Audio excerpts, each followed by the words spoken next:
Well, hello everyone out there in the football world. We are the Head Couch Analysts, and I am your host, Sanders, and as per usual, I am joined by my co-host, Pardue. It has been 3 weeks since our last episode. However, we told you guys that we'd be taking a bit of a 2-week hiatus. You know, we covered the entire NFL season for an entire stretch of the year. First time we've ever done it, and we felt like we had a hard-earned break. So we're back, baby, and we're back big, because we got a big guest that we want to introduce you guys to. But first, I want to ask you, Pardue, how are you doing, man? Been pretty good, man. We're grinding through the week. It is Wednesday. It's Wednesday, my dudes. But you know what? I'm doing great. We got J.J. Watt. Baseball starting soon. Suns beat the Lakers last night. Doing pretty good in Arizona right now. Hey, man. You know, as a basketball coach at my high school, we got a win last night, and then I came home, and the Suns got a win too. I felt fantastic in the basketball world last night. So, yeah, it feels pretty good to I guess, be an Arizona native right now. Speaking of Arizona natives, we have a local Cardinals, Suns, Coyotes, and I also believe Diamondbacks reporter. Am I correct in saying that, Miss Katherine Fitzgerald? Yeah, they'll mix me in there sometimes too. Mostly Cardinals these days, but like to dabble from team to team whenever there's a chance. So, you know, fun time to be watching everything that's going on with the Arizona teams right now. I think when I first started following you, I want to say you were doing more for the Suns than anyone else. Is that true? Like 6-7 years ago? I wasn't in Arizona quite that early, but for a couple years I was doing a good mix of Suns as well. So shifted a bit over time, but definitely enjoy covering the NFL. What was the profile picture then of like with you in the background with a basketball player? Oh, it was from a Suns media day. Okay. Yeah, maybe 3 years ago. I forget exactly, but yeah, from when they brought out all the pizza at once. Gotcha. Alrighty, so we are so excited to have you. So thank you so much for coming on. However, we know because there was a media presser today with Steve Keim, you've got limited time with us. So we're just going to jump right into the Cardinals news. We just said that they signed J.J. Watt. Last year, at least from my perspective, not everybody had expectations, but I had massive expectations for the Cardinals last year. As everybody knows here, I put as my big wild, bold prediction for the NFL season last year, I said the Arizona Cardinals would win their division at 11-5. Obviously, that didn't happen. They went 8-8, and they really disappointed me in their final 2 games. This is also coming from me, a Baltimore Ravens fan, right? I'm not even a Cardinals fan, but I was really on that Cardinals hype train. Maybe because I'm an Arizona native, I don't know. But either way, they disappointed last year. And after this J.J. Watt move, plus some things that might be happening, I think I'm getting on the train again. But expectations have been set now. J.J. Watt has been signed. So from the presser that you had with Keim, what seemed to be his expectations of the team and how they're expected to roll?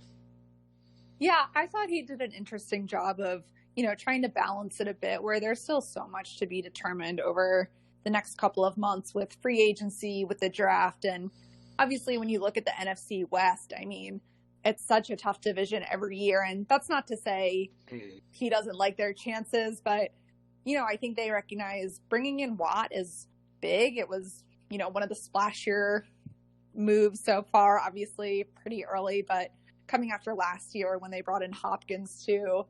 Steve Keim likes to bring in Texans in March, clearly.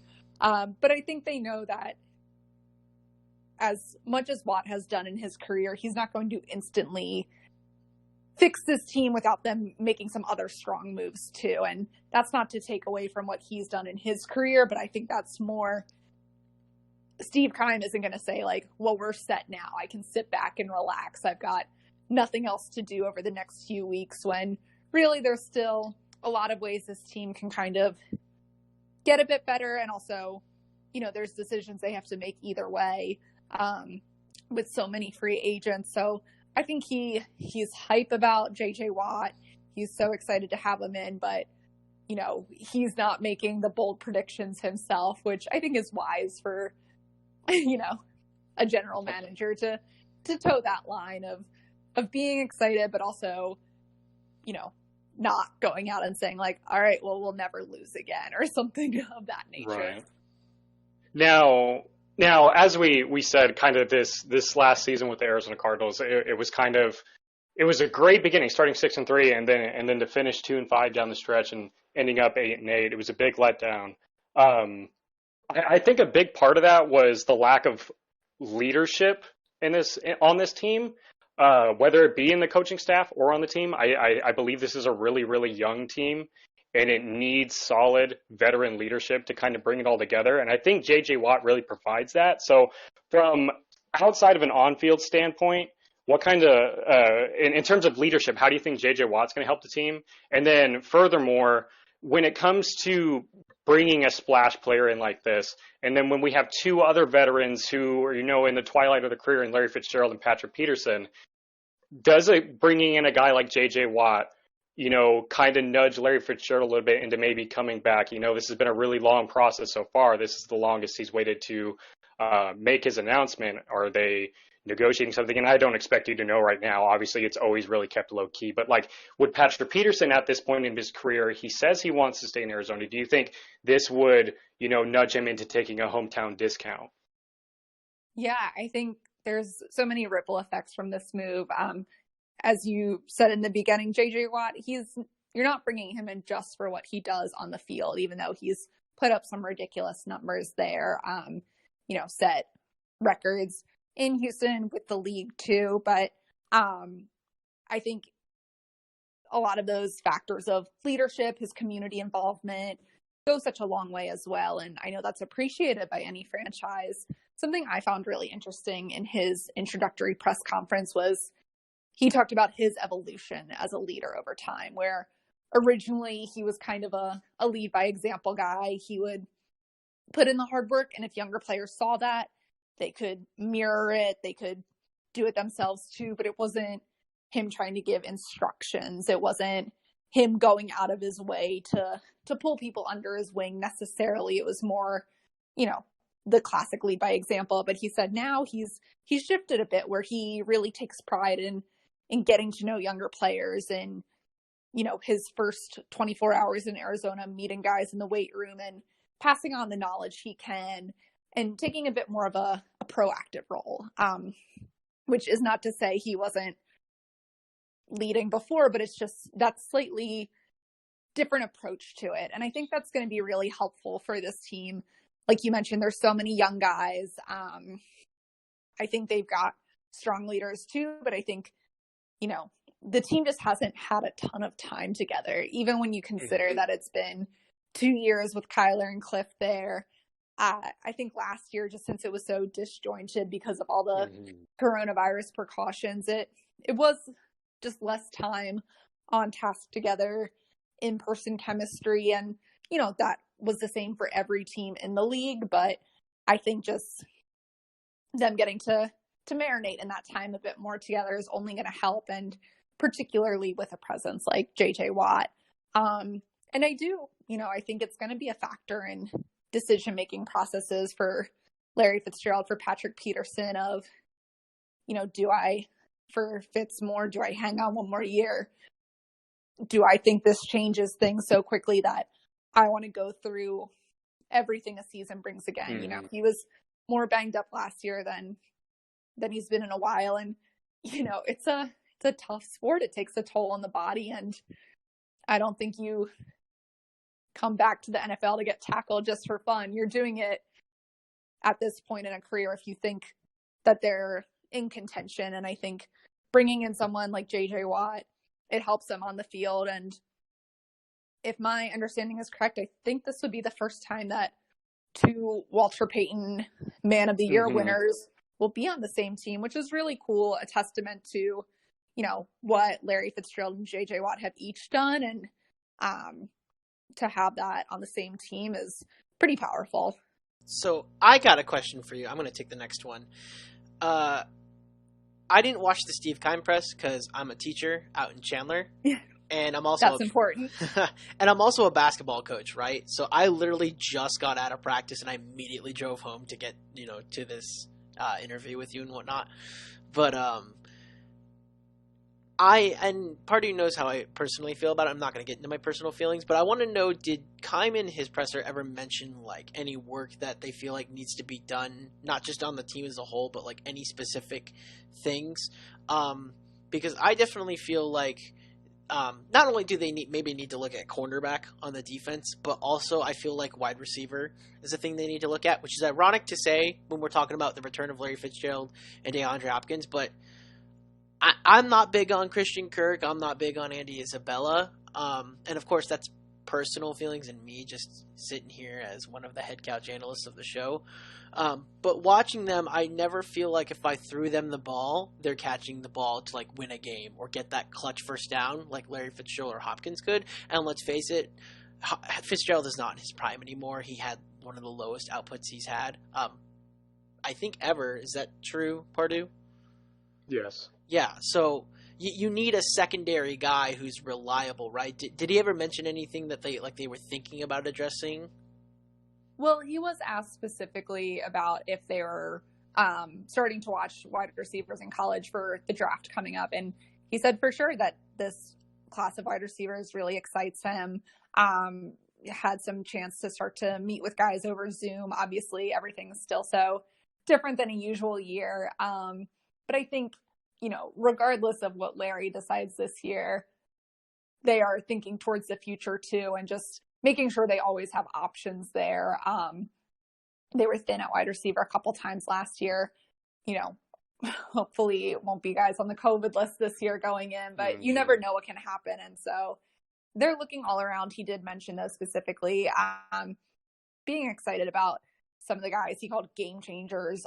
Didn't mention anyone specifically, but just some of the top guys of this year's class that can make an immediate impact on an NFL team. Wouldn't expect him to name names because otherwise other GMs might take that into effect. So that that's a classic. Right. That's a classic GM move right there. Yeah.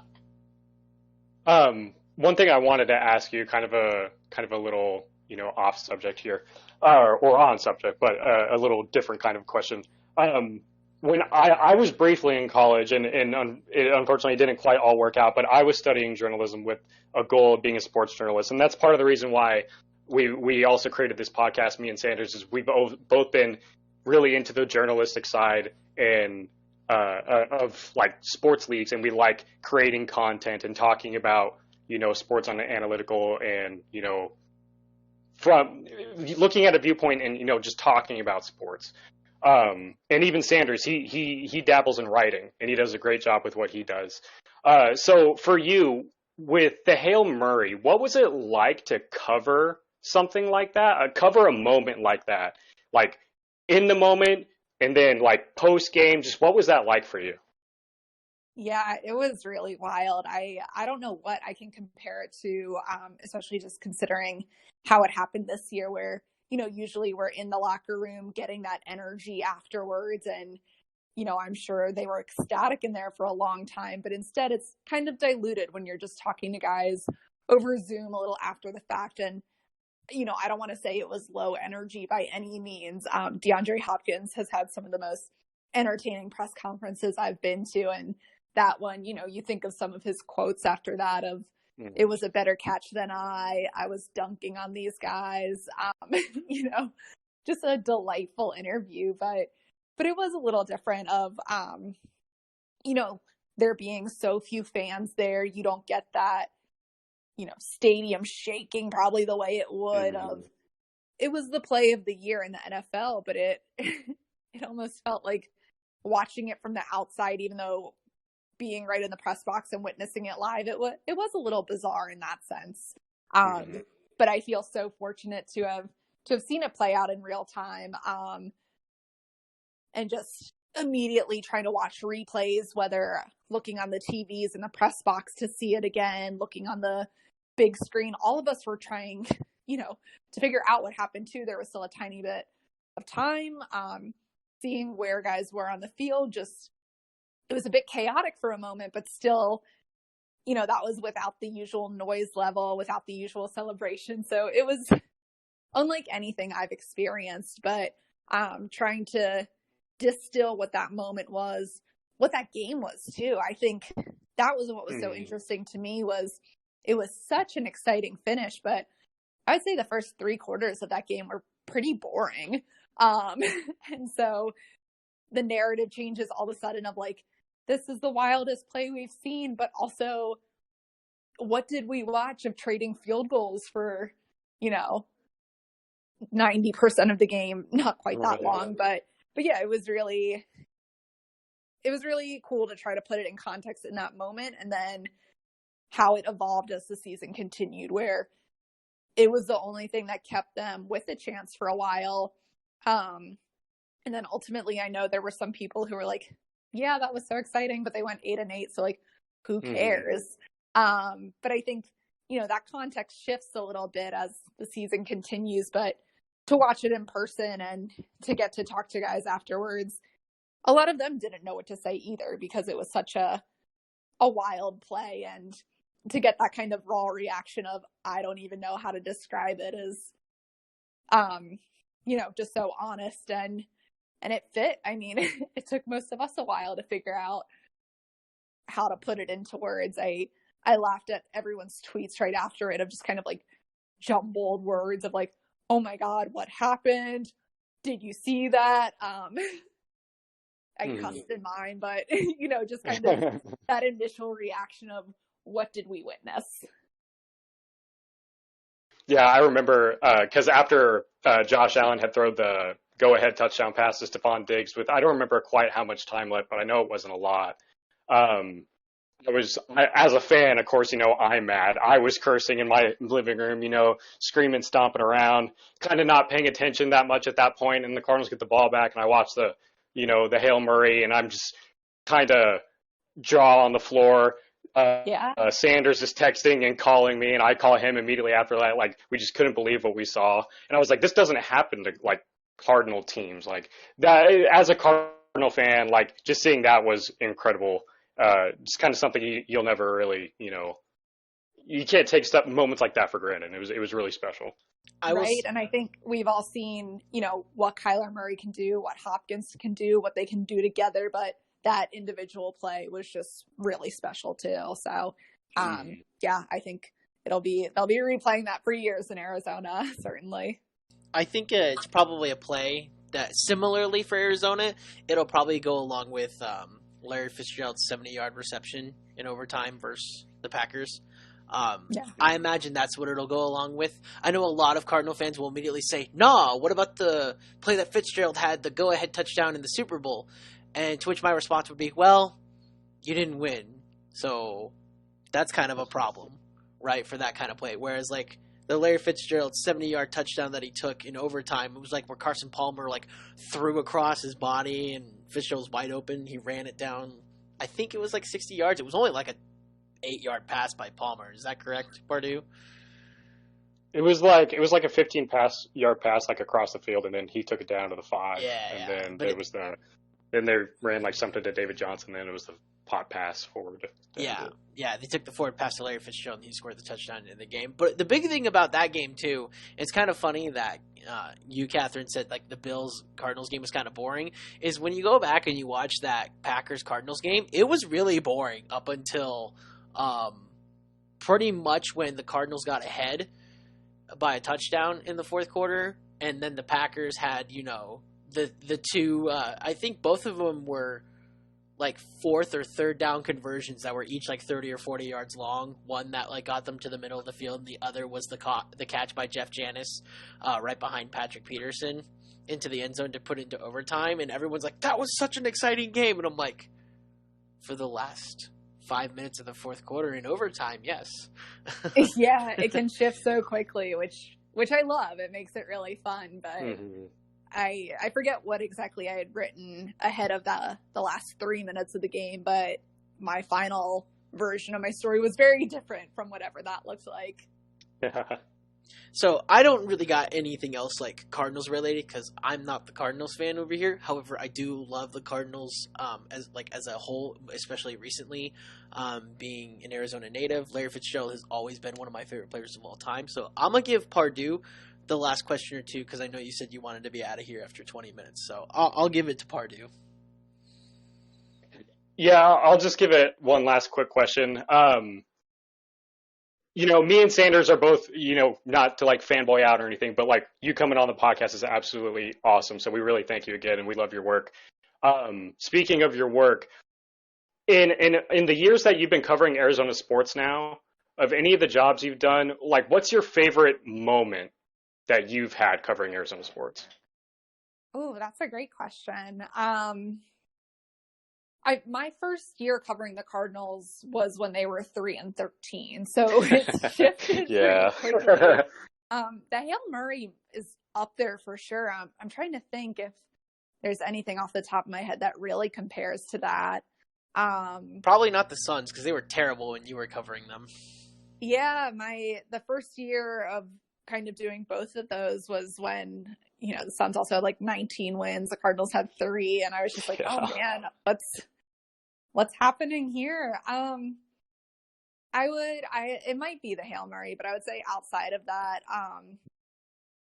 I think the 2019 draft was really cool to cover too, where I didn't like the lead up to it of, how much tension there is almost covering it, of just kind of I'm personally not very interested in mock drafts and stuff like that. I like writing things once they happen and chronicling them in real time versus trying to predict.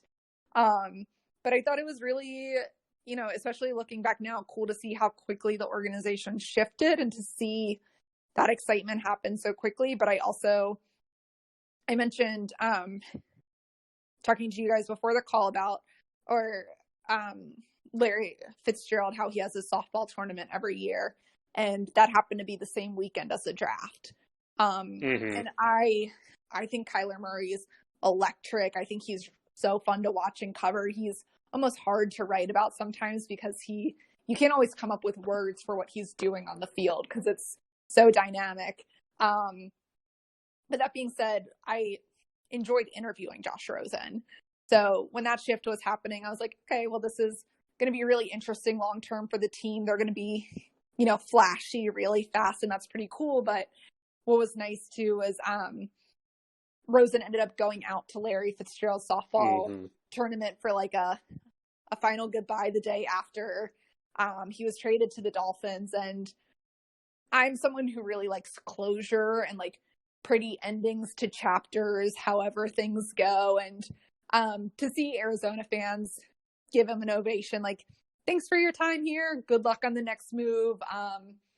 He had a couple I think he won the home run derby. So it was, nice. It almost felt like one of those like Disney movies of like, okay, everyone's going different ways now, but like, this is a pretty ending. And now the Cardinals are going to be pretty exciting with Kyler, but this is also like they play at Salt River Fields and there's like a nice sunset and the home run derby goes great. And there's all these other athletes there it was just fun. So I thought that was just like a really interesting thing where,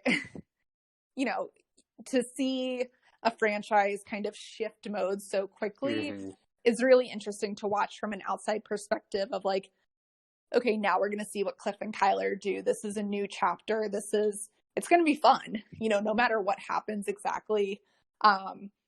There's just all that intrigue of what will the offense look like. But I thought to have kind of all those storylines happening in like a 3-day span, was just really interesting from a writing perspective, again, of seeing, one chapter close kind of nicely. Obviously, next steps didn't go quite as smoothly for him. But at the same time, to see what the Cardinals were going to invest in their future, it was just a cool dynamic. Alrighty, that sounds awesome. Well, thank you so much for your time, Katherine. We don't want to keep you too long because I know you said you had a time limit and you got some stuff that you need to do for your job as well. So we appreciate you so much being on the show. Most of our listeners are Arizona listeners, so I'm sure they'll be happy that you were on here as well.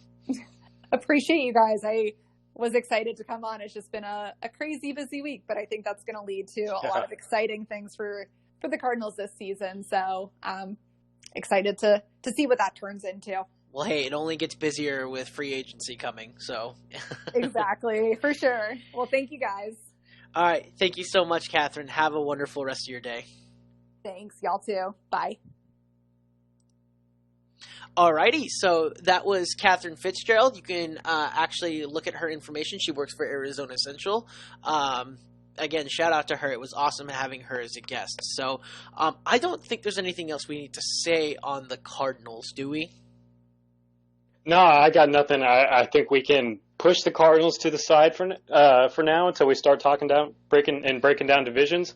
But man, that was awesome. Did I just hear that correctly? Does Andrew Pardue over here not have anything to say about the Cardinals? Did I hear that correctly?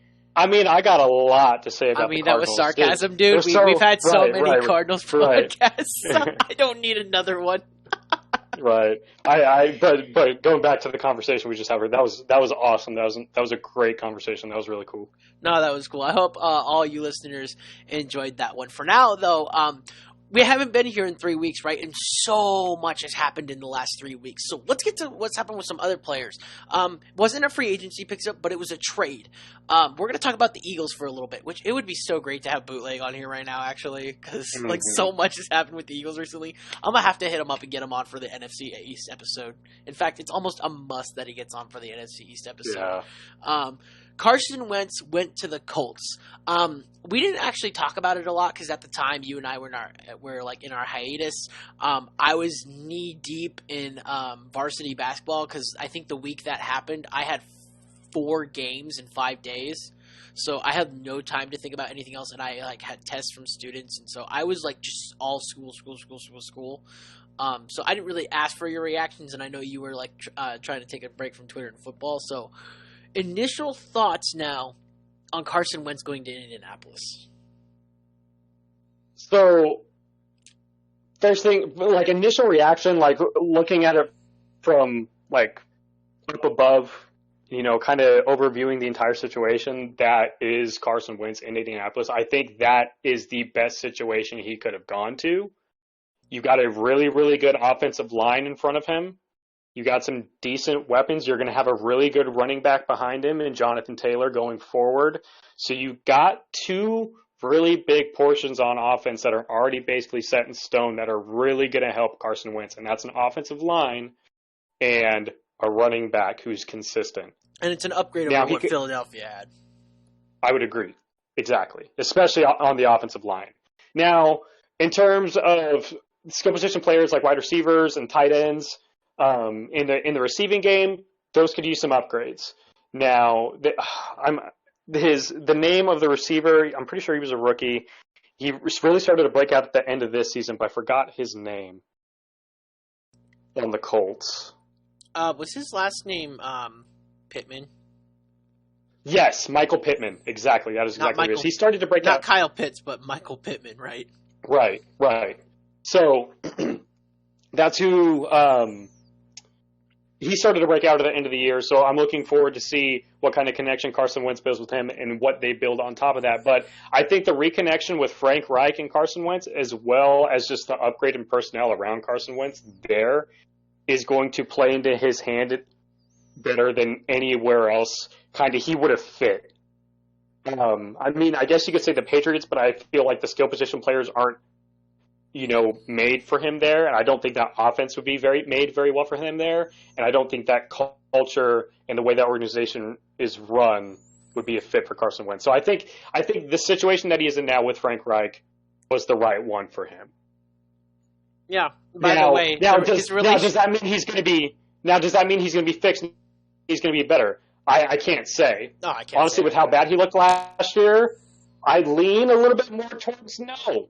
But this guy's also a former MVP candidate, so I want to see how much the offensive line was actually affecting him. So it'll probably be a little bit into next season before I can really make that. I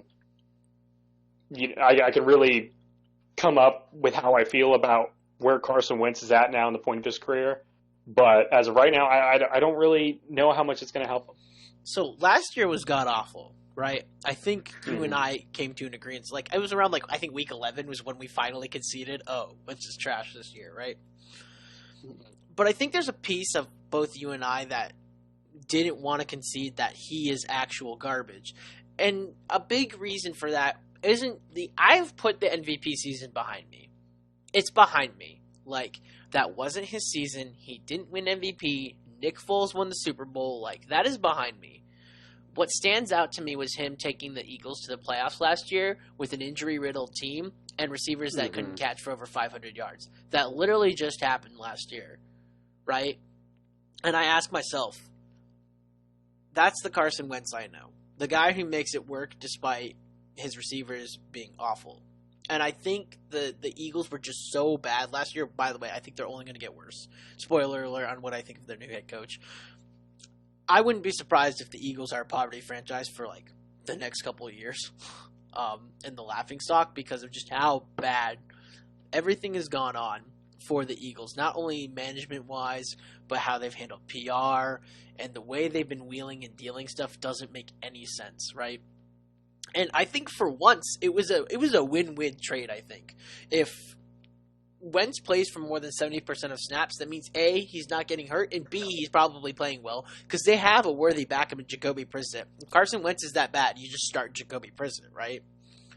So that means he's playing well enough to stay ahead of Jacoby Brissett, and if he's playing well enough, that means the Colts got their guy for essentially a first-round pick, which the Eagles get.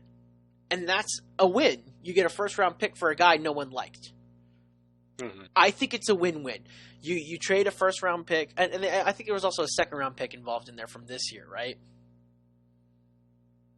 I believe that is correct. Don't quote me on that. I do not remember the full details of the trade. My bad, I didn't look it up. And I don't remember it because it was a couple weeks ago. But I do know a first-round pick. I think it's the second round pick next year becomes the first round pick if he plays for 70% of the snaps or more. So if you're playing more than 70% of the snaps, you're the franchise guy at that point. And I think he will be. Because if not, right, if they see he's not the guy, they're not going to start him because they don't want to give up that first round pick. So at that point, you have convinced the Colts, hey, you are worthy of us giving up the first round pick. You're going to keep playing. And when you can give up a first-round pick for a franchise starter, you do it. There's teams this offseason that are potentially going to give up 3 first-round picks for Russell Wilson. Now, that's not going to happen. I don't think Seattle's going to trade him. But Seattle's already said, give us 3 first-round picks, right? Seattle was foolish. I'll get on this in a second because we're going to talk about Russell Wilson as well. Seattle was foolish to name the price. You don't do that. You don't tell people what your price is because then people are going to be willing to buy it or pay it and hold you to it. But people are going to pay, 2-3 first-round picks, if not more, for Deshaun Watson if he gets traded as well. These are all if scenarios, and I get that, but that's what the going rate is going to be for elite quarterbacks. Now, Carson Wentz isn't an elite quarterback, but if he is a potential franchise starter and the way the deal functions, if he starts those snaps, yeah, they're going to view him as the franchise starter. Tell me, Pardue, is a first-round pick worthy of a franchise starter in the NFL? Obviously, yeah. That's where you're going to be drafting most of these guys as well. Yeah, and is the Eagles getting back a first-round pick for a guy they don't want? Nice for them. Yes. Yeah, so it's a win-win trade, I think. At the end of the day, it's a win-win trade. If it doesn't work out for the Colts, they gave up 2 second-rounders. I think is what I'm pretty sure it's a second-rounder this year and a second-rounder next year that turns into a first if he plays more than 70% of snaps. I'm pretty sure that's what it is. Or maybe it's a third-rounder this year and the second that turns into a first. It's a second or third this year, and I know for a fact the second next year turns into a first. I just don't know what this year's draft is. Draft pick was traded. It's a second or a third this year. That's a worthy trade, right? You only gave up, second round pick is still relatively higher, but you gave up like a mid round pick, which isn't the worst thing in the world to do on an experiment. Not all mid round picks work out, so if it didn't work out on a quarterback, hey, whatever. But if it does, it's great too. You only gave up so little, and for the Eagles, you got rid of a guy and got a couple picks out of it. That's so worth it to me. I think this was a great win-win trade. When people were saying, oh, that sucks for the Colts, why would they do that? Or, oh, man, the Eagles, didn't get anything for him. I'm like, well, nobody wanted Wentz in the first place, right? A. And then B, the Colts went 11-5 last year. You're not going to get a quarterback, I'm sorry, around the 20th pick in the draft. At least not one you're going to start. The Colts were so screwed if they didn't try to get Carson Wentz. Right? They were so screwed. They had almost no option unless they wanted to sell the farm, which this isn't a team you want to sell the farm with. It's a well-built roster. The GM is doing a pretty good job with the Colts. You're not trying to sell the farm to mortgage your future, right? You're trying to keep building to win. So I think this was the perfect trade. I think it's the best place for Carson Wentz to go to. I think he's going to do relatively well. I need to see the Carson Wentz from last year. Not the offseason, not the season that just happened, but the year prior. The guy who got the Eagles to the playoffs with receivers that didn't get over 500 yards. If that guy shows up, which I'm sure he will, they'll be fine. But if the guy who tries to play hero ball and do everything for his team shows up, it won't be successful. But I think under Frank Reich and having a solid roster, he won't need to do that. He'll be just fine. That's my take. He'll be fine. I won't say he's going to be elite. Maybe I will in the summer when I'm more hyped and I hear more things. But for now, my take in March is he'll be fine. Mm-hmm. Alrighty. Cool. Is there anything you wanted to talk about? I got a couple more things. I mean, I think we got to talk about the other big one, and that's Matt Stafford to LA and Jared Goff to Detroit. All right. As well as the exchange of picks, but nobody really cares about that. Let's talk about the quarterback changes, you know. So, for the first point, let's look at it from the Rams' perspective. As you already know, I'm sure, besides when Jared Goff plays the Cardinals, because he seems to be an MVP candidate every time he does, he's pretty mediocre. He's really been carried by Sean McVay. Like, prior to Sean McVay, do people not remember what Jared Goff did his rookie year? He was god-awful. So awful. But the terrible. other part of that might be that it was Jeff Fisher. And it's his rookie year, so yes, you're right. But Sean McVay, you can't tell me Sean McVay hasn't had a huge 100%. Almost, we know he has. Almost probably 75% influence in the success that Jared Goff. McVay is like a puppet master for the offense and every player. Mm-hmm. Like, I love my guy Cooper Kupp. Cooper Kupp, right? And he is still just a puppet under Sean McVay's strings, just like Jared Goff and everyone else is.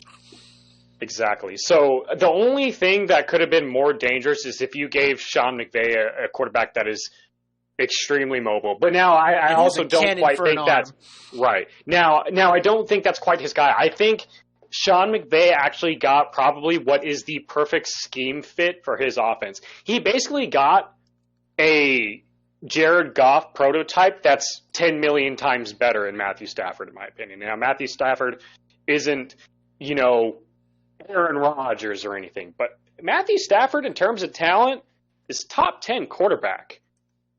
He's an extremely talented quarterback, and now he's going to go into a Rams offense with legitimate weapons surrounding him and an incredible offensive mind, matched and paired with the number one defense in the National Football League in basically every major statistical category from a year ago. Oh, man. I honestly, and it pains me to say as a Cardinal fan, it's really hard not to pencil Rams first place in the NFC West to end this next year. Now, and this division is going to be a bloodbath. It's going to be an absolute brawl. And with the 49ers coming back healthy, this division might get won with 9 or 10 games because we're all just going to beat the hell out of each other. But from the Rams' perspective, I think this is absolutely such an incredible trade, and they're a favorite next year just because of this trade.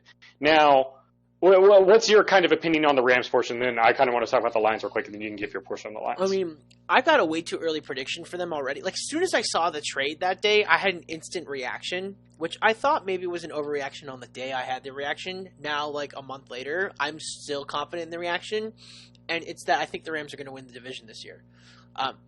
Dude, this was already a roster that I wasn't high on, but remember I kept calling them the blue-collar team, right? The team that didn't win pretty, but they kept winning games. and they kept beating teams that it didn't feel like they should be beating, but that's because they're the down and dirty, nasty team that will do the hard stuff that no one else wants to do. They don't play finesse. You want to know who else is like that? The Tampa Bay Buccaneers. And they just won a Super Bowl. Okay, so there you go. I thought you were like going to go against me or something like that. But like the Rams are like that, right? And the second you give them a quarterback who just wide open Sean McVay's game plans, because there were times in the game where it felt like Sean McVay was calling plays to protect Jared Goff. He was handcuffed, yeah. I don't think you need... Especially at the end of the year when he was hurt. Sorry, I keep interrupting you, but you're 100% right on that. Sean McVay was 100% handcuffed with Jared Goff as quarterback, even prior to the injury. He just doesn't quite have the skill set or the ability to really be the elite level guy.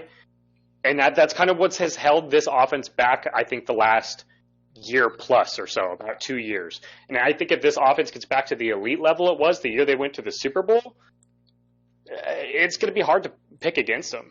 And I've always loved Matt Stafford. Always. I don't want to hear any hate from Bears, Vikings, or Packers players saying, yeah, you only been to the playoffs once. And he couldn't win even with Megatron. I'm like, bro... Megatron is, by the way, I'm shocked. I just want to say he made the Hall of Fame. Side note, I'm shocked. I thought his career was too short to make the Hall of Fame, and they made him a first-round ballot. That shocked me. Anyways. He was just that good. He was. I 100% agree. I just thought his career was too short for them to consider him. Because if you're going to put in Megatron, I still don't understand why Terrell Davis is not in the Hall of Fame yet then. Because Terrell Davis had a super short career, but he was a monster running back, right? Like, comparable to how Megatron was the wide receiver. And won Super Bowls. Yeah. Was like a key cog in winning Super Bowls. Yeah, so if Megatron's in it, I don't understand why Priest Holmes or Terrell Davis is in it, because they all had record-breaking running back seasons that I think people have broken Terrell Davis's. I still don't think people have broken Priest Holmes' consecutive running back season yet. And no one probably ever will because it was so fantastic. But everybody says, their careers were too short. They can't be in the Hall of Fame. Anyways, we're here to talk about Matt Stafford. Yes, I saw this one thing that said, people saying he didn't have talent must not remember him not playing with Calvin Johnson. Correct. He played with one of the greatest wide receivers of all time. Was there anybody else on the roster? Name one. I was about to say, and that was it. That was the only person he had. I didn't think so. I mean, there was that one point where there was like Calvin Johnson and Golden Tate, and I'll give it to you. But again, name anyone else. Didn't think so. Like Reggie Bush wasn't good when he was on the team that much. I'm trying to think of like all the failed running backs that have gone through. They have not had a good running back since Barry Sanders. Pretty much, right? Honestly. I mean, Reggie Bush wasn't terrible. He had a few 100-yard games, but he wasn't like the running back that like the Saints had. Right. And they had Reggie Bush. So I'm excited to see a full team around Matt Stafford. And the thing that we have learned from quarterbacks like Aaron Rodgers, Patrick Mahomes, Lamar Jackson, and even Kyler Murray last year, you could go young or old. If you don't have a team around you, you're not going to win at some point. We saw that in the Super Bowl this year. Patrick Mahomes made some of the best throws you'll see in your entire life in that Super Bowl, and it didn't fucking matter because his team didn't show up, right? Mm-hmm.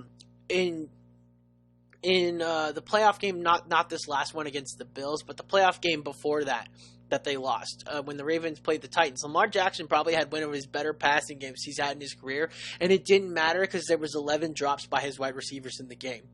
Like, it doesn't matter if your team doesn't show up. Aaron Rodgers has had some fantastic performances, and yet it doesn't matter because his team will fail him sometimes. This last playoff loss, I think, was on him. They didn't take advantage of the interceptions that the defense got. So that's on them. That's on Aaron Rodgers and the offense. But there's been prior games where it's like, yeah, this isn't on Rodgers. Like the Brandon Bostick thing with the Seahawks and the meltdown of the Packers defense. Yeah, that's not on Rodgers. That's on everybody else, right? And even the meltdown of last year, like just people not catching Kyler Murray's balls, them not protecting him as well as they probably could have at times. Like, you need a roster to win.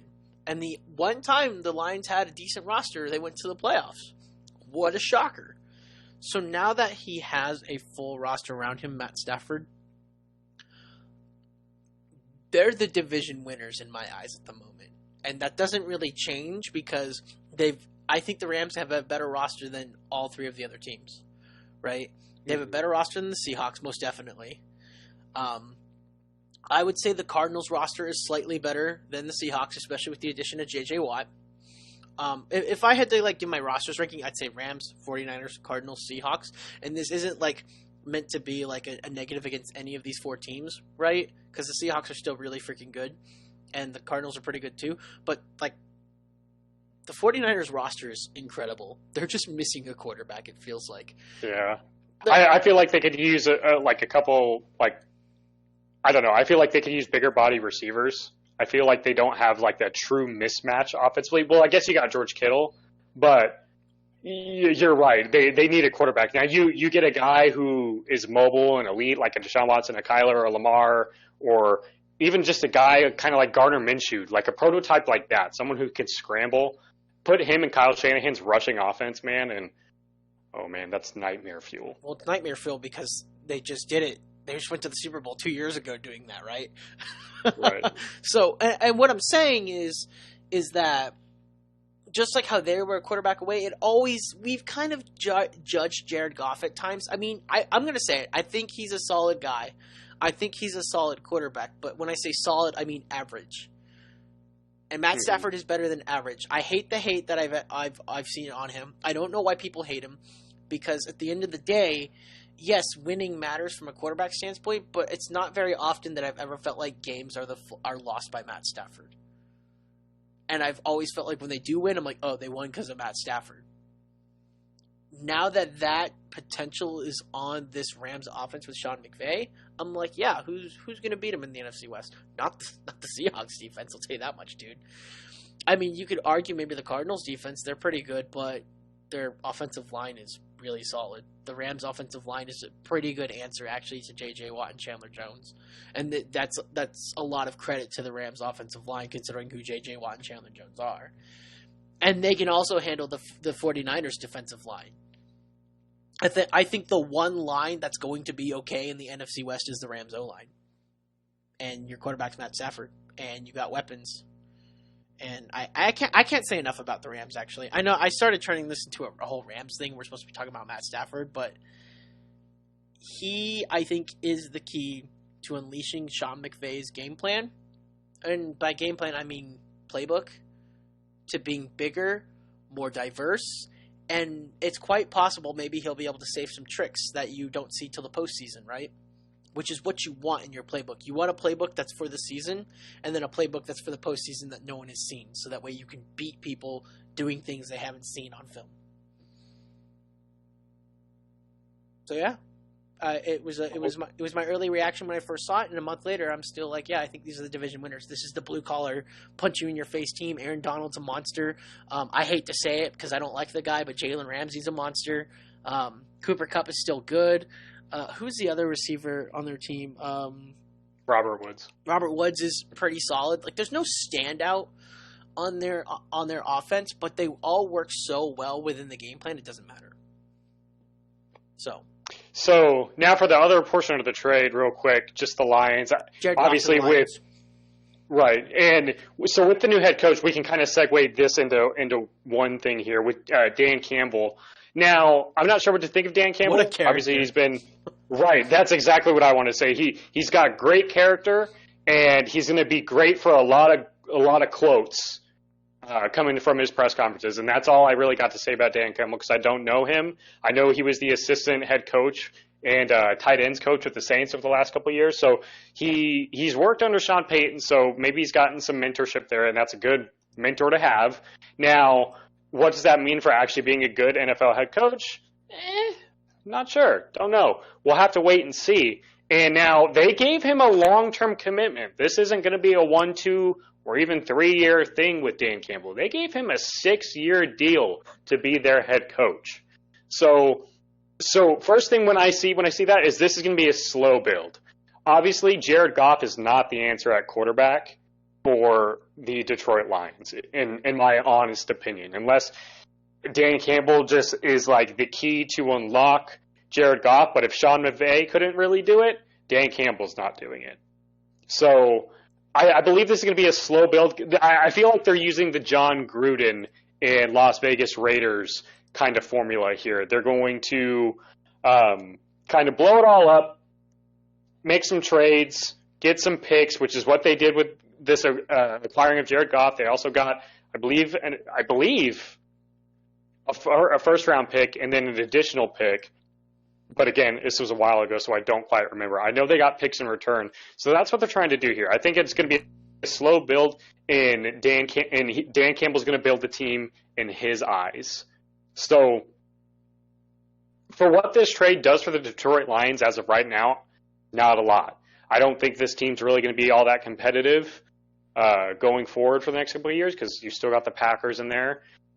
The Vikings, I believe, they're a good team, and I believe they started to show that at the end of the year, and I believe they'll be better next year. And then I think the Bears are better than the Lions as of right now too, and they're probably, I know it's the Bears, so I don't know, going to get an upgrade over at quarterback over Trubisky or Nick Foles. It's not much harder to get better than that. So that's kind of my kind of viewpoint on the Lions. I feel like the trade itself doesn't really move a lot on the meter for me because I really don't like Jared Goff. I think he's terrible, and he's only going to be worse, not under Sean McVay. But I think this was more of a move for the future because I think that's what the Lions are trying to do here is rebuild. By the way, the Lions got 2 first-round picks. See, there you go. Remember, it was a whole story that the Rams have spent 5 first-round picks on Jared Goff. Yeah, that's right.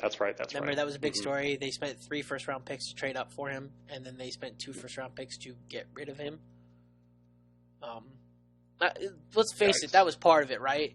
I think one of the first-round picks is, okay, we want Matt Stafford because he's a more significant upgrade than Jared Goff, right? So that's a first-round pick. And the second first-round pick was, here, take this giant contract and mediocre this contract really fucking sucks. Here's another first-round pick for dealing with it. Yeah. Right, that's exactly how it went down. Yeah, exactly. So what the Rams are betting on, though, right, is, and this is what the Texans did, the last couple seasons, was the Texans traded their first-round picks to the Dolphins for Laramie Tunsil and Kenny Stills. What they were betting on was that they would be competitive, that first-round pick would be in the bottom 8 to 10 of the draft, so in the end, that first-round pick doesn't have as much value, right? A bottom 8 first-round pick is more likely to be second-round value than first-round value at that point, right? There's statistics that show that after the first 13 picks, the rate of success in the draft, the NFL draft, drops immensely after the first 13 picks on average, right? Picks 14 through 32 are usually not as successful. Now, are there gyms in there? 100%, right? I could say Mark Andrews for my team was a gym. I could say Lamar Jackson at number 32 was a fantastic pick, right? Tyrann Mathieu at 93. Yeah, there you go. Well, I was talking about first-round picks, like later and first-round picks. But like going into your point, like there's gyms all throughout the draft. Like draft pick doesn't really matter. It's the scouting. Yeah, and who you grab and where and what value do you get? Value, from that, right? Yes, exactly. So I think just like how the Texans were betting, hey, we're going to give away these first-round picks because we just need to protect Deshaun Watson, give him another weapon, and we'll be winners, we'll be good. Right, and it worked for a year. It worked for 2020, right? It didn't work for 2021 though, because they were stupid and traded DeAndre Hopkins away. That's a whole mess that we can maybe talk about when we talk about the AFC South. The Texans are literally the worst organization in sports, not even football, in sports right now. It's awful. It's bad. I feel bad for Houston, the citizens of Houston. You got the Astros and the Texans as your team right now. Like, that feels terrible. Anyway. Oh, and the Rockets traded James Harden, by the way. Oh, yeah, that too. Yeah. Oh, man, just dump on the city as a whole. Like, start over. Yeah. Mow it over, start fresh. Anyways, so the Rams are betting the same thing, right? They're betting if we trade away 2 first-round picks, those 2 first-round picks are going to be picks 28 through 32. That's the gamble, right? Matt Stafford, essentially they're saying is he's the guy who's going to take us to the NFC Championship or to the Super Bowl or win the Super Bowl. So they're betting Matt Stafford is the key for those picks only being picks 28 through 32. And if you don't mind giving up picks 28 through 32, then that's a worthy trade, I would say, right?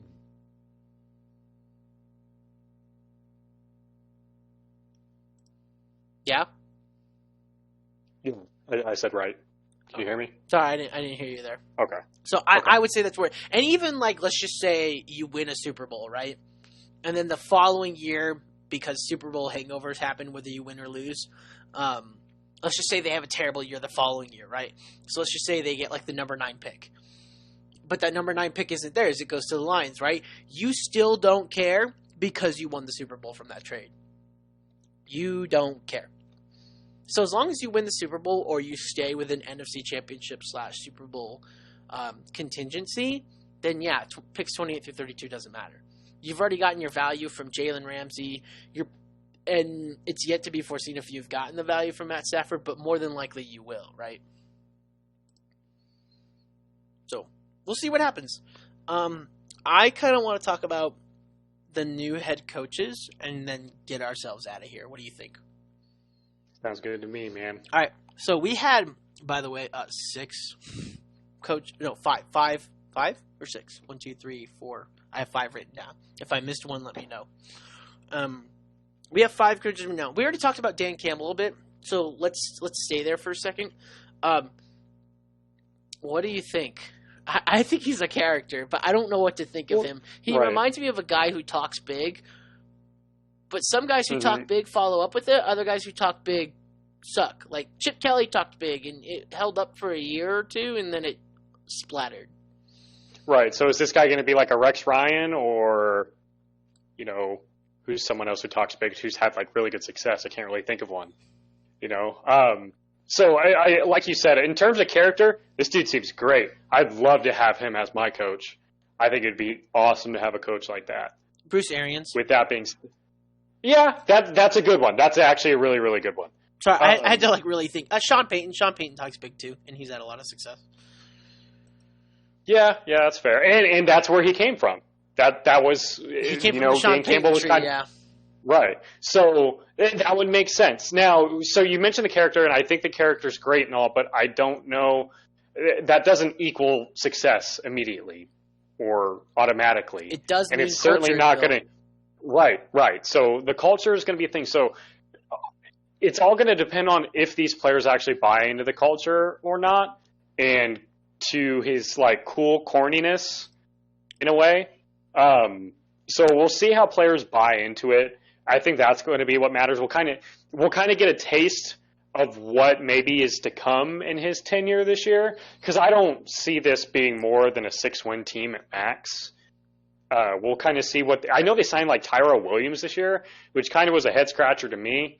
When you got guys like Marvin Jones and Kenny Golladay on the way out, you're going to go sign Tyrell Williams. But I mean, hey, it's their thing, it's their team, whatever.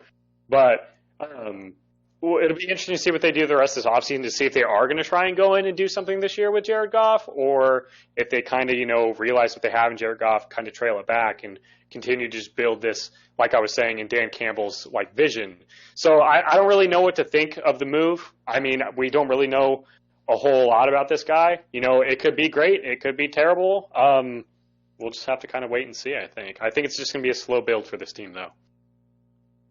Yeah, I don't really have an opinion. I think he's a character, but I have no idea what to think of for the future of the Lions. Mostly because I don't see them competing this year. Mm-hmm. I see them, like you were saying, being a 5 to 6 win team. Maybe it could be one of those seasons where we were really impressed by Brian Fuller's despite a 5-win season, right? Mm-hmm. Maybe it could be that where we're like, man, that looks really good. And depending upon the chaos of next year, if Aaron Rodgers leaves Green Bay and it leaves a wide open hole in the NFC North, or if Kirk Cousins left, right? That's a big open hole if either of those quarterbacks leaves, right? For any team to jump up and get. So it'll depend on what happens with the division, but I think Dan Campbell's a to be determined for a couple of years type of hiring. Mm-hmm. All right, next one. This is probably the most low-key hiring of the entire year, and it's Arthur Smith being the head coach for the Falcons.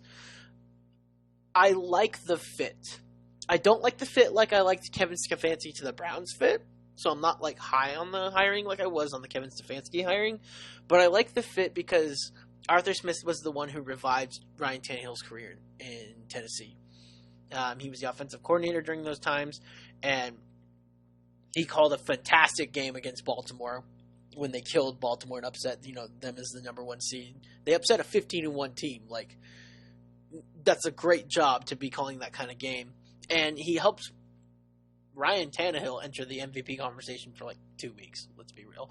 But like, he brought back a career of a quarterback who we thought was average, done, okay. I think he could do the same for Matt Ryan, right? And Matt Ryan's always been good, but I think he can be a continuation for Matt Ryan doing well.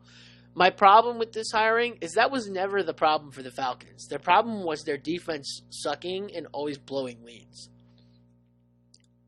This doesn't solve that, right? So I don't know what to think, honestly. I like the fit. Like I said, I like the fit. But I don't think it solves the Falcons' problems that they already had. And maybe it does because Dan Quinn was a defensive coach, and maybe it was just his defensive schemes and calling that was bad for the Falcons. I mean, I don't know. I'm not on the team. I'm not in the culture. I can only see, say from what I see. So I like the fit. I don't know past saying I like the fit. Yeah, I honestly don't really have much to say on this one because I don't really know much about Arthur Smith as a whole. I'll kind of take what you're saying and go with it because you were, hammer on the nail with the Kevin Stefanski hire last year and how it worked out. So if you say you like the fit, it might end up being pretty okay. So I'll kind of take your word for it on that one. Well, like I said, I like the fit, but I don't. The Browns, you don't know how it's going to turn out. Well, the Browns' problems were I thought they needed a better offensive coordinator. And and just someone to run the offense. And as soon as Kevin Stefanski was hired, I was like, yes. He did amazing work with Dalvin Cook and Kirk Cousins. He will do fantastic with Nick Chubb and Baker Mayfield. I love the hire. Whereas this hire, I'm like, yes, he works and fits really well with the Atlanta offense. But my problem with Atlanta never was the offense in the first place, right? Mm-hmm. I don't think that's anybody's problem. I think it's always been, what is their defense doing and why are they blowing leads? So, you know what is kind of odd about him? He started out as a defensive coach with the Redskins and Ole Miss and the Titans. And then he changed to an offensive coach. And then a tight ends coach. And then an offensive coordinator. And now he's a head coach. It sounds like a well-versed head coach then to me. And he's got all-around experience. So, like I said, I like the fit. Will not proclaim that the Falcons are back. Won't go that far. We'll see what happens. Here to the one hire I did not like. Can you answer me this question? Why the fuck was Nick Sirianni the best interview for the Eagles? Because it's the Eagles. But how was he the best man they interviewed? I don't get it. Because it's Philadelphia, man. It is the city of Philadelphia. They love garbage. I hope there's not any Eagles and fans then they love criticizing that garbage when it smells. You're Carson so Wentz. right. You are so right, man. I don't have a lot of positive things to say about Nick Sirianni, mostly because none of his work I've loved. You could maybe argue I loved his work with Andrew Luck in the 2018 year. You could argue that. Loved that work. Outside of that, I don't know, man. I mean, I look at his record and I've seen what he's done. He was the wide receivers coach when the Kansas City Chiefs didn't have a single wide receiver score a touchdown that year. Yikes. So that looks pretty good, doesn't it? He was the wide receivers coach for that. It looks fantastic on the resume. He was offensive quality control coach for the Chargers in 2013 when the Chargers were really good that year. I think that was the year where they had like the number 2 offense and the number 32 defense or something like that. Like their offense was insane that year, but their defense was just so bad. Poor. It'd be interesting. It would be interesting to know what like his actual role as the quality control coach was there and how much impact he really had on that. Though he was the quarterbacks coach for the Chargers from 2014 to 2015, which was when Phillip Rivers was still doing well. And then he was the offensive coordinator for the Colts for the last 3 years. Okay. I mean, the resume's not awful, but it's not like I want that as my head coach. Otherworldly, right? It's not a resume that tells me I want that as my head coach. Like, I'm not like big. And I mean, bottom line, like we don't really know what's going on in these interviews. Like, we all think Eric Bieniemy should have been a head coach 2 years ago, but apparently there's something about him that, you know, is making teams not want to hire him. And I think, now, this might be a bit of a touchy subject, but with the whole rule of now hiring a minority getting draft compensation, you know, like, not that I think it should or whatever, but you think a team would even be more, you know, inclined to hire an Eric Bieniemy. You know, get a little bit of draft compensation, as well as this really great offensive guru, ? Or is he just not? And maybe it's all Andy Reid. So it's kind of intriguing. And kind of when it comes to head coaching hires, especially with unknown commodities like guys who are offensive coordinators or people from college or whatever, you never quite know how it's going to pan out in the NFL. So it's really tough to kind of put a finger on it. And in terms of fix, we really don't know what's going on in the meeting rooms. But from the resume, like, it's not bad, but there's also nothing that's just like, oh, wow, he had like this great accomplishment or this incredible team this 1 year and he was coaching this one player. And like, yeah, you could say that about Andrew Luck in 2018 and Phillip Rivers was all right then. But is that more their talent or was it the coaching? You know what I'm saying? Yeah. I think the one thing that might hold Bieniemy back, I don't know why it's still holding him back because it happened. His last criminal offense was 20 years ago, but he had a history from like an incident like 1988, 1990, 1989, 1991, 1993, and even as recent as 2001. Like, Bieniemy had a criminal record of like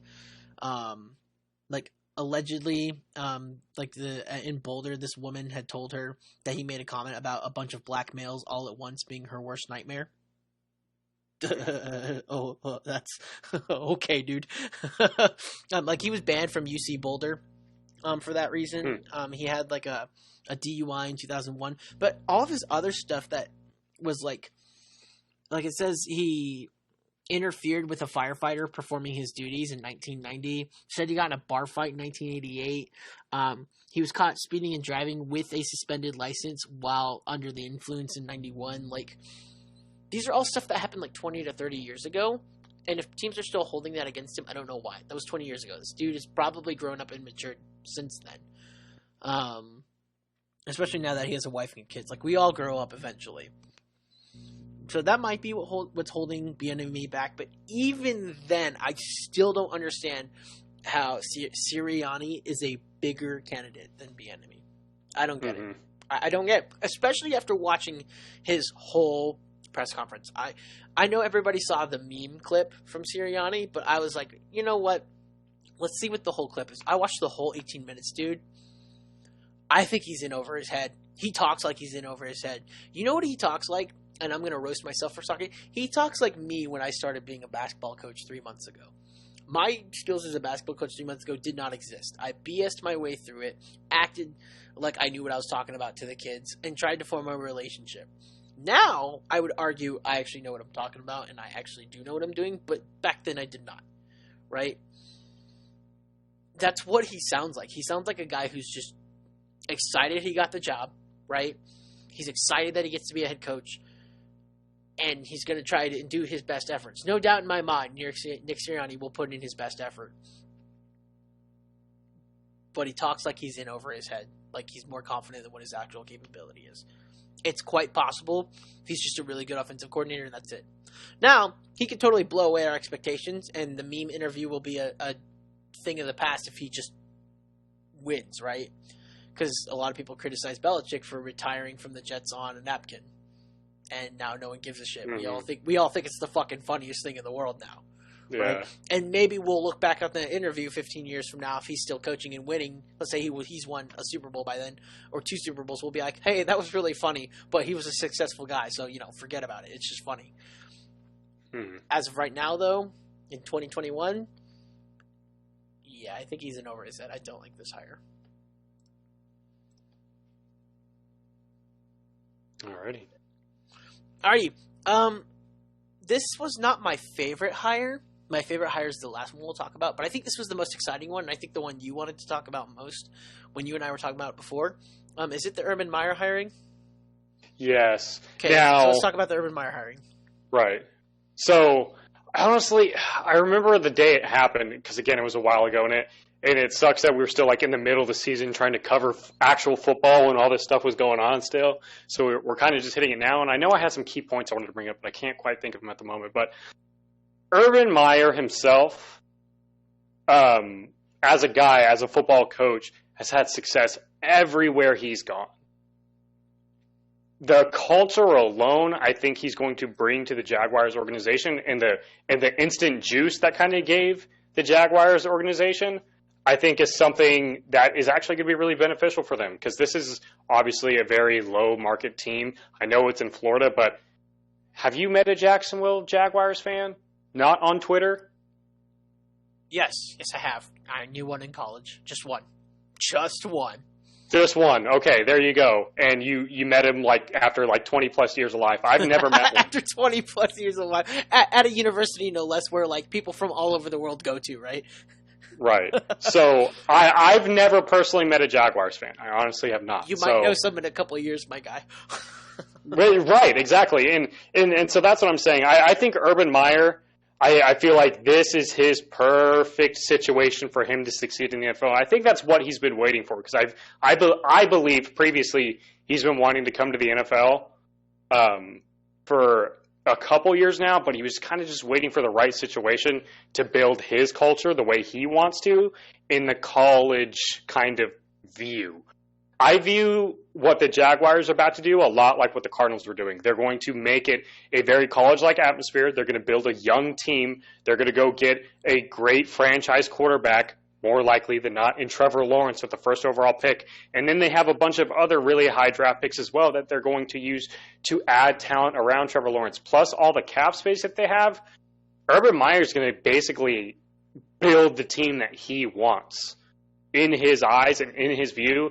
And now we don't know if he's going to have success in the NFL, but of all the coaching hires that have happened this year, that's the one I think is going to have the most success, to be quite honest.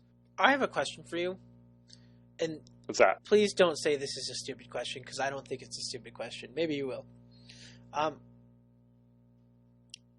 Are the Jaguars going to try and act like they're smarter than everyone and not draft Trevor Lawrence? Especially because the other great quarterback in the draft supposedly is an Ohio State product, one that Urban Meyer recruited. Right. Now, I see where you're coming from there. And while I would – because you're right, it's not a dumb question, because this quarterback draft class is absolutely incredible. And then combating it with the way quarterbacks are being traded and the free agent quarterbacks, the amount of different quarterbacks that are going to be on different teams and just kind of the market from the draft and free agency and trades, it's just absolutely insane this offseason, and really anything could happen. So with the Jags, do I expect them to take Trevor Lawrence? Yes, I do, but maybe Urban Meyer wants someone who's maybe a little bit more athletic. Now, is that Justin Fields? Maybe. I think if you wanted a guy with an arm and the athletic ability, if they were to not go Trevor Lawrence, because I feel like if the reason you would not be going Trevor Lawrence is because you want someone with more of an X factor, and you want a guy like a Lamar Jackson, a Kyler Murray, a Deshaun Watson, a guy who's mobile.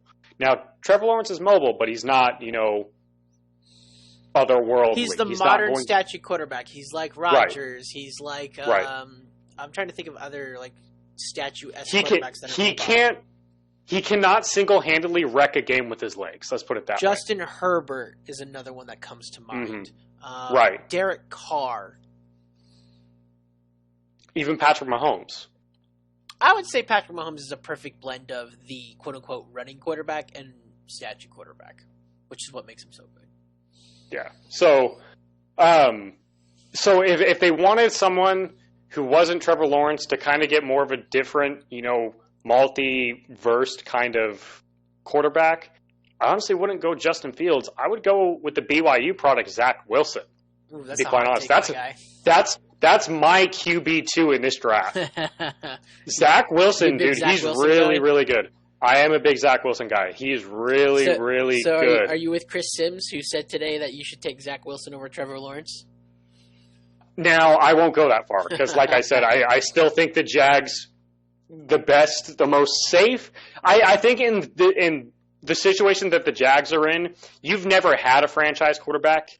You need to make sure that this is it. And the way you do that is you take Trevor Lawrence. How dare you disrespect David Gerard? I'm hurt.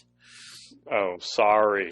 But so that's kind of my take. And that's no slight on Justin Fields because I think that would be a great story too if Urban Meyer, selects the guy that he recruited in college. I think that would be a great story. I think that'd be super cool. I don't think it would be the best decision. But, I mean, if you make it work, you make it work. So it's just kind of however they want to build their offense. But I do fully expect Trevor Lawrence to be a Jacksonville Jaguar. Okay. I just wondered what you thought because I could totally see. Sometimes when some player is like everybody's number one pick, right? Like everybody's just like, that's it. Media, teams, analysts, scouts, anybody involved in football, that's the guy. And then one team just randomly in the draft is like, nah, this guy, who's like number 12 on everyone's list.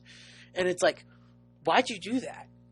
Oh, because of blah, blah, blah, blah, blah. And really, in the back, it's a message of saying, oh, we think we're smarter than everyone. This is the guy. Right. This is the one, right? You guys are underselling this person. And it's like, all right, whatever, dude. Like when the Browns picked Johnny Manziel, yeah.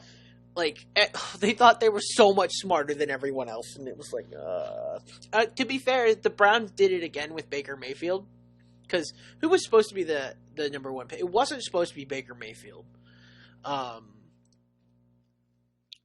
Who was it? Was it Josh Rosen that was viewed as the number one quarterback from that draft? No, it was different for everybody, but I think it was honestly Sam Darnold. Was it Sam Darnold? Okay. I think so. But I know Baker Mayfield was a shocker pick. He was to me, I always thought he was like the number 2 guy. And then Josh Allen and Josh Rosen were typically the 3-4, and it was kind of always switched between Darnold and Baker. And I kind of remember because I kind of felt like the Cardinals were going to be looking at one of those quarterbacks in that draft, and sure enough, we all know what happened there. But so I always kind of thought Baker was the number 2. I always kind of felt, especially as the draft was probably about a month away, that Baker was the guy. But I know the narrative you're saying because I know it changed very quickly and frequently that offseason leading up to the draft. Yeah, because I just remember Baker Mayfield was not like everybody's top. Like people were talking about Josh Allen. Right. Everyone. Yeah, and that's exactly what happened. People were like, oh, Josh Allen and Josh Rosen could be the number 1 guy in this too. And Josh Rosen was considered by most people the most NFL-ready quarterback. If you want a guy to plug and play, you pick Josh Rosen, right? That was what everyone said at the time. I think everybody viewed Sam Darnold as the highest ceiling at the time, and Baker Mayfield was like the guy that you get if you want a mouth who's going to play hard, right? That was how it was going in. If you wanted a franchise face, yes, too, a guy who was everybody was comparing Baker Mayfield to Brett Favre. So I didn't know if maybe you thought the Jaguars were going to try to pull a fast one and everyone would be like, you all think Trevor Lawrence is it? Nah, it's Justin Fields. But also because, the connection with the Ohio State thing there. That's the quarterback to that. Even though Urban Meyer never coached him, he did recruit Justin Fields to Ohio State. So I didn't know if that was going to happen. If you ask me, I feel like Trevor Lawrence is going to be the quarterback for the Jaguars. The only knock I have on Trevor Lawrence is he can't throw the ball deep. His deep ball is inaccurate, but hey, Josh Allen's deep ball was inaccurate too. And look where that went. So, anything else you got to say on Urban Meyer besides like the culture and things like do you think in like 3 years this will be the team that like is running the AFC South? By the way, the AFC South is relatively wide open. I mean, the Titans kind of rule it right now, but you really don't know with the Colts right now. The Texans are the Texans. Dog shit. They're going to be dog shit, and they're probably not going to have Deshaun Watson. I mean, who knows what's going to happen with the Jaguars in a couple of years. Right. So to answer your question, I mean, I definitely think they'll be in the running. I feel like if you were to ask me all three of these teams, who has the brightest future all four of these teams, who has the brightest future in the next 3 years, I would say the top two are the Titans and the Jags. But I'd even go almost to the point of saying it is the Jags because everybody loves Derrick Henry. I know. But we see running backs fall off very, very quickly. And I know he's a monster. I know he's big. But it only takes a couple hits, man. I just love Mike Vrabel. Right, and that's a good point because Mike Vrabel's a great coach. A.J. Brown's going to turn into a top 5 wide receiver. In my opinion, he already is. I know I got a lot of shit for that. I'm still giving you shit for it. And that's fine. That's fine because a vast majority of the NFL fan base will be saying it next year. I guarantee it. You know what? I don't disagree. I think he will be top 5 next year. I'm just not going to say it on March 3rd of 2021. And that's fine. That's fine. I know the numbers aren't otherworldly. I know he's barely put over 1,000 yards both of his first 2 seasons. But if you really watch what that kid is doing, man, he's special. Pardue knows his truth. Pardue knows his truth. He's so fucking good, man. So fucking good. But to answer your question, I honestly do. I think the Jags are heading in the right direction. I think they got a lot of picks that are going to help them build this team. And now they're not guarantees, obviously, but you got a lot of really high picks, more likely to hit on those than your low picks. If you got a lot of them like the Jags do, you're probably going to hit on a few of them. The only thing I think is odd is Urban Meyer chose a team that's going to go to London 3 times a year. It's kind of odd. Yeah. Just for him. I think that's odd for Urban Meyer specifically. Anyways, let's go to my favorite hiring of the year. I don't think it's the most exciting. I think Urban Meyer's was the most exciting. But my personal favorite of the year was the hiring of Robert Saleh by the Jets. I think this was the best hiring, bar none, the Jets could have made. I don't think they could have made a better hiring. Yeah, that's fair. Not Urban Meyer, not Nick Sirianni, or Arthur Smith, or Dan Campbell, or any of those guys, right? Or Eric Bieniemy. I think going defensive-minded and a pretty much defensive division almost at the moment, this is the guy. Are they going to win this year? No. No. Oh, no. But I do believe... That roster's disgusting. I do believe Robert Saleh, who is a player's coach, but is also like kind of like the tough guy mentality, at least you see it on the field, is a perfect guy to develop a culture in the big city. I think he'll be able to handle the media well. All the racial ceiling glass broken aside, like I'm not trying to like say that's not like a bad or good thing. Like it's awesome that he's gonna be one of the first Middle Easterners, right? I don't want to sound like I'm uneducated here. I believe it's Middle Easterners. To be a head coach is a fantastic thing. But I think it's because he's of Lebanese descent, I'm pretty sure. But that's not why I'm going to praise this hire, okay? I'm going to praise this hire because he was the right guy for his mind, for who he is as a person, at least on the field. And his track record of being like a human being is very good. So both on and off the field, he's a good guy. I've loved his resume. He was a linebackers coach for the Texans back in 2009, 2010 under Gary Kubiak. He was a defensive coach for the Seahawks during the Legion of Boom. He was a linebackers coach for the Jacksonville Jaguars when their defense was amazing. And he was the defensive coordinator for the 49ers when, shocker, their defense has been amazing. Everywhere he's gone, no, to be fair.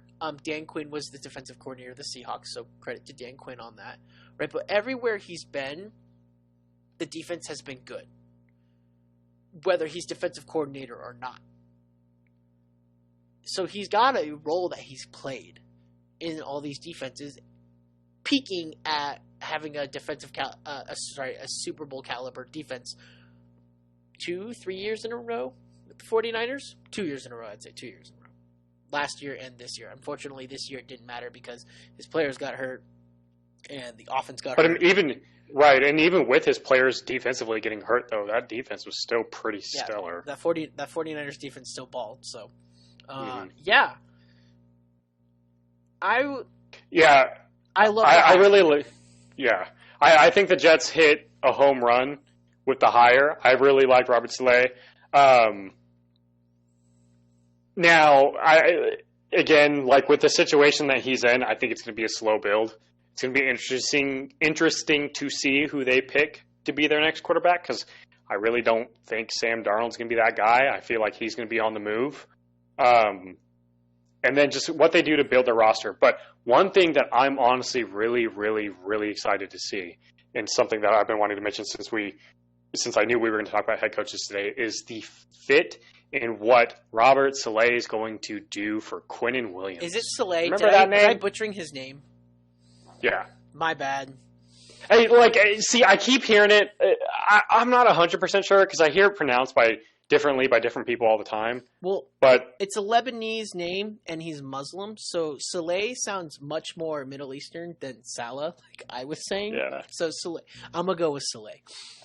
So I think this is going to be huge for Quinnen Williams. And everybody kind of forgets that name. That was a number 3 pick 2 years ago. That's who I wanted the Cardinals to take. And obviously, the first 2 years of his career haven't been incredible by any means. When was the last time you really heard of Quinnen Williams? Not really. But exactly now, but you got this defensive mastermind as your head coach. If someone's going to unlock that kid and unleash that beast, it's going to be him. And get ready, because I think Quinnen Williams is going to be the next, big defensive tackle star in the National Football League. And now I'm not going to try and compare him to Aaron Donald or anything, because that's a whole different monster. We're talking Aaron Donald being one of the greatest football players of all time. But be prepared for him to be, dominant like that, because that's what I've always kind of thought of Quinnen Williams. And now that he's got a guy to really harness that, I think it could really be helpful for him. Yeah, so I think they nailed this. If you wanted to try and appease a fan base in any way, whether it was – because let's face it, there are some NFL fans who want this. If you want more diversity, Robert Saleh, is that it? Is that what we're saying? Saleh. Okay. Robert Saleh nails the diversity pick. Like I said, he's a Muslim of the Muslim religion. He'll be the first ever head coach in the Muslim religion. So that hits the diversity part. He's Lebanese, so that hits the diversity part there too. And overall, he's going to be a guy who's going to represent pretty much anybody from any background very well. So if you're looking for diversity, bam, you nailed it. If you're looking for a guy who's tough on the field and tough on his players while also being a player's coach, bam, you nailed it. If you're looking for a guy who's a great defensive mind and a guy who's going to build up your defense, even though there's not much with him to play with for the defense, bam, you nailed it. If you want a guy who's going to create a culture for New York City, you nailed it. I cannot say how much this is my favorite hire of the year. Despite it being my favorite hire, though, this is not a Kevin Stefanski level hire, if we're going to grade it that way, because the roster's not ready. In Kevin Stefanski's case, the roster has been ready for Cleveland for built 3 years. The roster's been ready for 3 years? We were saying for 2 years they should be a playoff team, and they never were. And then finally they got the right coaching hire. And it's like, okay, here they are. And we're already starting to talk about the Browns as possible Super Bowl contenders next year if they improve, right? Sorry, Ravens fans, it hurts myself on the inside, but I've already got my really too early to pick pen for the AFC North champion to be the Browns next year, right? I already started thinking about it. What? It's a hot take. I said that's a hot take. How so? Are the Bengals going to contend for it? No. Obviously not. But the Steelers or Ravens are still going to be there. Are the Steelers actually going to contend for it? Be real Yes, with me. they started 11-0 this year. I agree. You still can't discredit that. I agree, but I don't. The quarterback situation, I think, is going to kill them. Still started 11-0 this year. I still agree. Gonna be a good team. I agree, but I don't. Dude, did you see Big Ben in the last few games? Yeah, he's old. He got worn down, but he like still won. Drew He Brees. still started 11-0, bro. He looked like Drew Brees, man. Okay, anyways, I don't think the Steelers are actually going to contend this year, and Baltimore is going to contend, but I think Cleveland's going to punch Baltimore in the mouth this year. I hate to say that as a Ravens fan, but I think it's going to happen. I got the Browns winning the division this year. They already won 11 games. They were one win behind winning the division. Is that it, or were the Steelers 13-3? I think they were 13-3. Yeah. So I am confirming right now. They were 12-4. They were one win away from winning the division. And I don't think they're going to get better. I think they'll actually be like 9-7 or 10-6 this year. I love that defense. That Steelers defense is top 5. Amazing. I don't know if the offense is good enough to win games. That's my biggest problem with them at the moment. And it did show in their fall, both in the postseason and the regular season, that the defense didn't matter. To be fair, though, they were not healthy, and the defense will get healthy. So, you know what? Who really knows? Where was I going from that? Kevin Stefanski. No, Kevin Stefanski. The roster was there, right? It was there. It's not there for Robert Saleh. So I'm going to give him a couple years, but I think you nailed the guy to start building. As for what they do with Sam Darnold, I don't know. I kind of hope Sam Darnold has a successful career. I want him to. I like watching him play. He makes some horrid mistakes. He does. But I don't think Sam Darnold is as bad as everyone says. I don't think he's this amazing talent either. But I think he's a guy you can win with if you. Do you want to know who he reminds me of? Honestly, it's a guy who was in his draft class. Reminds me of Josh Rosen. Does he really? Reminds me of Josh Rosen. Yeah, he makes terrible, horrible, disgusting junior high level football mistakes. But sometimes, man, you will never see a better thrown ball or better decision. That's what Josh Rosen was in his 1 year, but nobody cared because he only won 3 games. The team was so shit. The only reason Sam Darnold is still on a team is because he's in the Big Apple, and everybody kind of sees a little bit of the success he has a little bit more. Josh Rosen was just always shit because nobody watches the Cardinals. I know the Jets aren't, like some poster boy franchise. They still won a Super Bowl, and they're still a New York team, though. So there's a lot more eyes on that. Still writing on Joe Namath's name at times. Yeah, and Joe Namath wasn't even fucking good. Well, for the time, he was. For the time, yeah, I guess. For the time. Yeah, back then, throwing 10 touchdowns and 14 interceptions was considered great. So, yeah. Anyways, that wraps it up for our episode. Man, it was awesome having Katherine on here. It was awesome to be back. Man, I wasn't sure how I was going to feel about today's episode, but I'm excited. I'm excited, man. I'm excited to talk about the divisions, talk about the footballs, have more guests, hit up Bootleg, because we got to have him for Philadelphia. We need to know what's going on in his head. Mm-hmm. For sure. Yeah, I felt like after the 3-week hiatus, it felt really good to kind of take a break. It felt really good to kind of take a step back from football and sports in general. Like, I've been watching NASCAR the last couple of weeks. I've been enjoying that. But now that we're getting back into it with the J.J. Watt news this week, with free agency starting up in 2 weeks, we're about to, hit you all hard with some content. Yeah, I feel you with the other sports, man. I've fully embraced basketball as my second favorite sport, being a coach for it.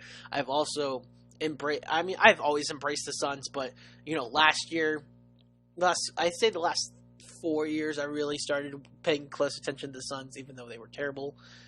It's exciting to see that they're doing well this year. Upset the Lakers. They're number 2 in the Western Conference, which is considered a hard conference. Like, oh my goodness. What a time to be an Arizona sports fan, quite honestly. It really is. It's really nice right now. Like, the D-backs are going to suck. The Coyotes are meh. But, like, with the way the culture has changed over the last couple of years, and the fact that just these teams are bringing in big-time players now, it definitely feels different, but it feels really, really good. It's something that Arizona sports and this market has never really gotten. And I think just the state as a whole, with the 20 million people moving over here over the last several years or whatever, I saw some stat, it was weird like that.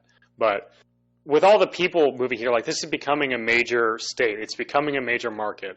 And I think as long as, you know, our teams continue to have success and, you know, bring in big time names, like, it's only going to grow our market even more. And you kind of see it on Twitter, man. Like, people are really starting to hate the Cardinals now. But what have we ever done to you? You know, we went 8-8. Why do y'all hate us so much? But you know, it kind of feels good to be on that end for once. Yeah, from a Suns fan's perspective, right? I've never ever seen the media talk about the Suns ever. It never happens, and it happens all the time now. Yeah. Meanwhile, there's guys like Keyshawn Johnson saying Devin Booker should trade his way out of Phoenix and go to the Knicks today. Dude, that happened today. I saw that, and I'm like, are you kidding me? You wonder why we hate Keyshawn Johnson so much. I saw that, and I was like, are you kidding me? You know, to be fair, I don't actually think I like Devin Booker as a person. I love the player, actually. I like his swag on the court. But, like, off the court, I'm like, okay, so your girlfriend's a Kardashian. He likes the spotlight. He likes the spotlight for sure. I love Devin Booker as a guy, but he definitely likes the spotlight. I think he's a little pompous sometimes. His girlfriend's a Kardashian, which doesn't say anything good. And then he definitely feels like a guy who not just stealing the spotlight. I'd be shocked to hear a good story about him, if you know what I mean. Like, I'd be shocked to hear. For example, last week. I'm just saying this just because I'm a Ravens fan, but like apparently last week John Harbaugh went into like a local restaurant. He shook hands, took pictures with everyone, talked with everyone, spent like 3 hours in the restaurant, grabbed his food and paid everyone's tab in there and left. That's awesome. I wouldn't say Devin Booker. I mean, I could see Devin Booker doing it. And number two, no NFL player or person should ever be inclined to do that. I don't think any athlete is obligated to just go out and do shit like that. No, they're not. They're 100% not, right? But you hear people like J.J. Watt doing that, Larry Fitzgerald doing that. You know, like okay, that's all. No. I get it. That's all well and cool. But how do we know he doesn't do that? But just doesn't want the recognition for it, and it does it really low key.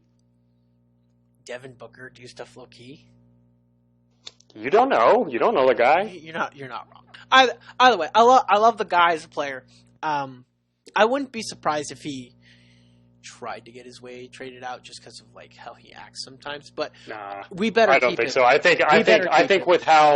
think with everything he's dealt with so far this in his career, to finally be having success now, if he really wanted to be gone, he would have been gone by now. He better be a Sun for life. He's the type of player that on a basketball team, if he's a cornerstone player, you keep cornerstone players. In basketball, if you have the best player on the court, you have like 70% chance to win the game. That's how basketball works. Because there's only 5 guys on the court, right? If you have the best player on the court, you make up 20% of the team. Like, you're likely. It's why LeBron James has been to so many finals, because he's always the best player on the court. So, anyways, this isn't a basketball podcast. I don't even like basketball. We're just excited as Arizona fans that like stuff is happening in Arizona. It's cool. We have a market. Like, this has never happened. We don't get stuff like this. Just let us be happy. No, we don't get the DeAndre Hopkins trade. We don't get the Chris Paul, the CP3 coming to Arizona thing. We don't get J.J. Watt coming in. We don't get. I think for the Coyotes, it's like a Hall of Fame player from the Coyotes decided to come back, and he's now doing some sort of like GM job for the Coyotes. Oh, Shane Doan. Yeah, like that doesn't happen. This stuff just doesn't happen in Arizona, and it's been happening for the last 4 years, and it's exciting. So, yeah. I think that's pretty much it from us. We're going to sign off from you guys. So thank you so much for tuning in. Big shout out to Katherine for coming in again. Like we said, go follow her stuff. And if anything, even if you don't reach it to the end of this episode, I'm going to put it in a tweet. I hope you guys at least watch the first 30 minutes, because this episode was worth it for Katherine alone, I think. Oh, yeah, for sure. I can't wait to go back and listen to it. Yeah, that's exactly what I'm going to do. So I'm going to actually try and have it posted tonight, if not tomorrow morning. Bet. I'm going to try to. Sometimes editing doesn't work the way I want, but I'm going to try. I'm really going to try. So from the Head Couch Analyst, we hope you all have had a wonderful start to your off season. And just remember, free agency's in 2 weeks. time to get started, ladies and gentlemen. The offseason